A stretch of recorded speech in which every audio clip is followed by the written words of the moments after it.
Hello student, welcome to Valini nursing academy. हम पढ़ रहे हैं बीएससी नर्सिंग फर्स्ट ईयर का सब्जेक्ट नर्सिंग फाउंडेशन, जिसका है आपका chapter 3 nursing as a profession.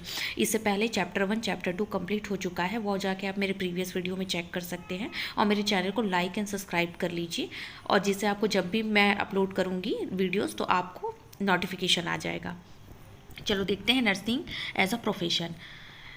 Profession has been defined as that required extensive education or a calling that required special knowledge, skill and preparation। ठीक है, profession का मतलब क्या बोला है ये बता रहा है यहाँ पे कि प्रोफेशन को डिफाइन किया गया है कि as that required extensive education. अगर आपको एक्स्ट्रा ऑर्डिनरी कुछ अलग आपको एजुकेशन की ज़रूरत है, और calling that required special knowledge, जिसे मैं बोली ना एक्स्ट्रा ऑर्डिनरी या फिर स्पेशल नॉलेज या स्किल, या आपको किसी बड़े ओहदे पे पहुंचने के लिए किसी चीज़ को प्रिपरेशन की ज़रूरत है, तो उसे हम लोग क्या बोलते हैं, प्रोफेशन बोलते हैं। ओके, मतलब आपको किसी जगह पे पहुंचना है, उसके लिए जैसे आप बिजनेस कर रहे हो या फिर आप किसी एजुकेशन फील्ड में जा रहे हो, किसी भी चीज़ को करने के लिए जो आपको स्पेशल टाइप की टेक्निक या स्किल की ज़रूरत होती है, दैट इज़ कॉल्ड प्रोफेशन, जिसको हम लोग सीखते हैं।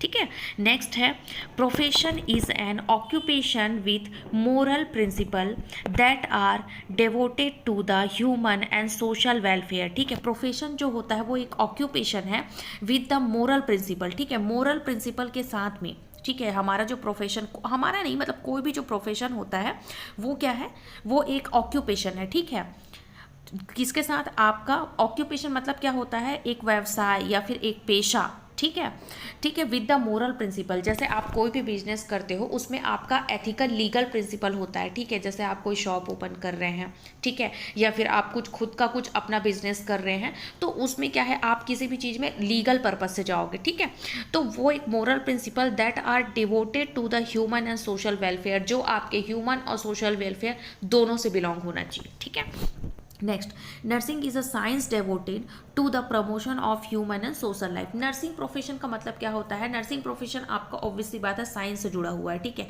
इसका मेनली क्या प्रोवाइड करता है, ये आपका प्रमोशन ऑफ ह्यूमन, मतलब ये लोगों के लिए है, मेनली लोगों और सोशल। ठीक है, मतलब आपके कम्युनिटी एरिया, सोसाइटी और ह्यूमन बीइंग के लिए नर्सिंग प्रोफेशन जो है वो डिवोट किया गया है।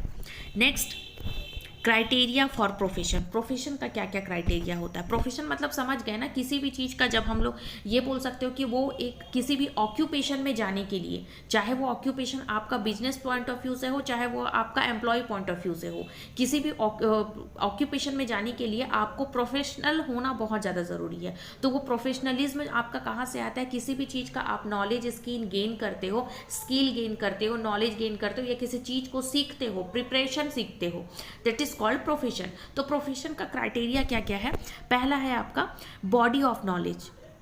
As a profession nursing is a establish as well defined body of knowledge and expertise. ठीक है, जैसे हम लोग किस बारे में पढ़ रहे हैं, सबसे पहले तो ये जानो, हम लोग पढ़ रहे हैं अपने नर्सिंग फील्ड के बारे में।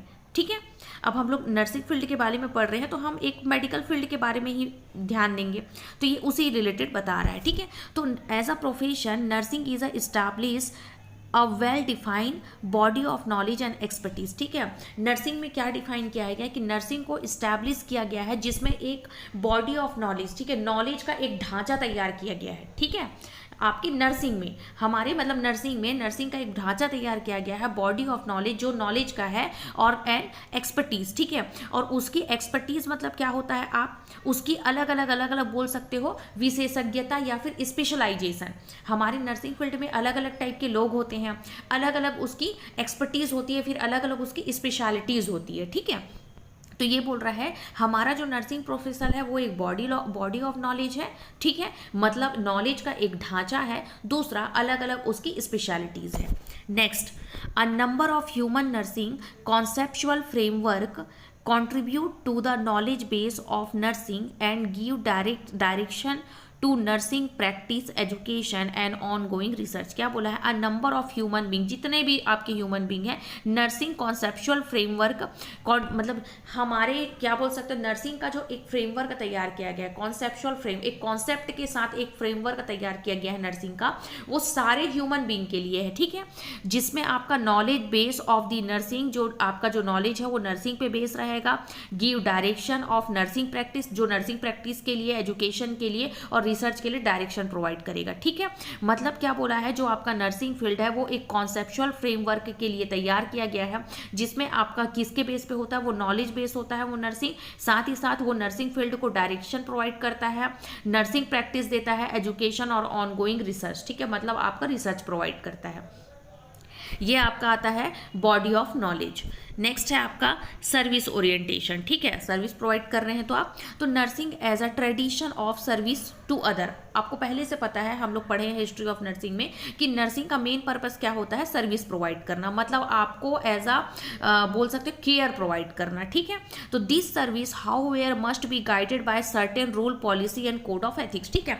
जैसे क्या होता है, जैसे स्टार्टिंग में अपना फ्लोरेंस नाइटिंगेल 2-3 अपना लेडियों का टीम ली, उसके बाद जो भी आर्मीज और सोल्जर्स थे, आर्मीज थे जो घायल थे, उनका वो ट्रीटमेंट की, ठीक है, केयर प्रोवाइड की। फिर जब वो और भी जो नर्सेस को लिए, और जब हमारा नर्सिंग फील्ड जो है एज अ प्रोफेशन डेवलपमेंट हुआ, तो उस टाइम क्या हुआ, उस डेवलपमेंट के टाइम में कुछ रूल्स, रेगुलेशन, पॉलिसी और कोड ऑफ एथिक्स बनाए गए, जिससे जब आप सबको बताओगे इस फील्ड के बारे में, तो एक सिस्टमेटिक वे में बताओगे कि हाँ आपको ऐसा केयर करना है, आपको ऐसा प्रोसीजर करना है, ठीक है।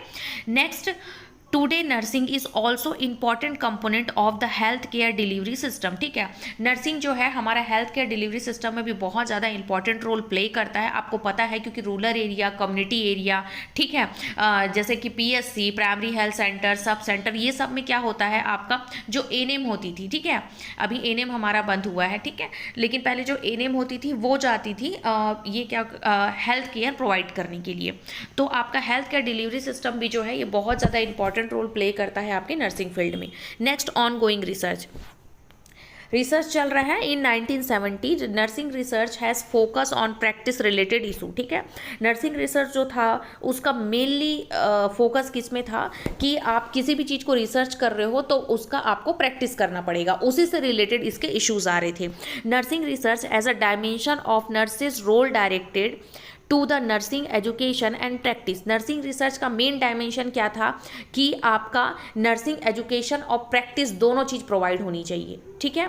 जब नर्सिंग रिसर्च किया गया, ठीक है, उस रिसर्च के माध्यम से आपके अंदर सिर्फ एक चीज़ आना चाहिए, कि उससे आप नर्सिंग का फील्ड में बहुत अच्छा एजुकेशन प्रोवाइड हो पाए, और साथ ही साथ हम प्रैक्टिस बहुत अच्छे से कर पाए। हमारे लिए आपका क्लिनिकल प्रैक्टिस भी बहुत ज़्यादा इंपॉर्टेंट होता है थ्योरेटिकल के साथ साथ, तभी हमारे फील्ड में हम ड्यूटी भी भेजते हैं। तो वो वही बोल रहा है कि नर्सिंग एजुकेशन और प्रैक्टिस दोनों इंपॉर्टेंट है नर्सिंग रिसर्च में। Next, autonomy. ऑटोनॉमी क्या बोला है आपका, ऑटोनॉमी क्या है आपका, कि अ प्रोफेशन इज ऑटोनोमस, ये प्रोफेशन अपने आप चलता है। जैसे एक बार आप पूरा रूल रेगुलेशन बना लिए, सारी चीज़ें सेटअप कर लिए, फिर ऑटोमेटिक चल रहा है। If it regulate it's self and set the standard it member, मैंने वही बोला कि आप एक बार रूल रेगुलेशन बना दिए, कोई हॉस्पिटल, कोई कॉलेज, ठीक है, स्टार्टिंग में एफर्ट्स डालने रहते हैं, फिर जैसे जैसे आप एम्प्लॉयज़ रख रहे हैं, टीचर्स रख रहे हैं, सारी सुविधाएं मिल चुकी है, तो उसके बाद वो ऑटोनॉमी चलता है, ठीक है, स्वतः ही चलता है। Providing autonomy is one of the purpose of the professional association, ठीक है। ऑटोनॉमी तभी प्रोवाइड होती है जब आप किसी चीज़ को एज अ प्रोफेशन टाइप का स्टार्ट करते हो, ठीक है, मतलब प्रोफेशनल स्टार्ट करते हो, ठीक है, तो जो चीज़ें क्या होती है वो ऑटोनॉमी बेस पे चल जाती है। Next, qualities of professional nurses, ये हम आपका नेक्स्ट क्लास में देखेंगे। नर्सिंग एज अ प्रोफेशन बहुत इंपॉर्टेंट टॉपिक है। अगर आपको इससे रिलेटेड कोई भी डाउट होता है तो मुझे कमेंट्स बॉक्स में पूछ सकते हैं, या आप नोट डाउन कर लीजिए और मेरे चैनल को लाइक एंड सब्सक्राइब कर लीजिए। Okay, thank you.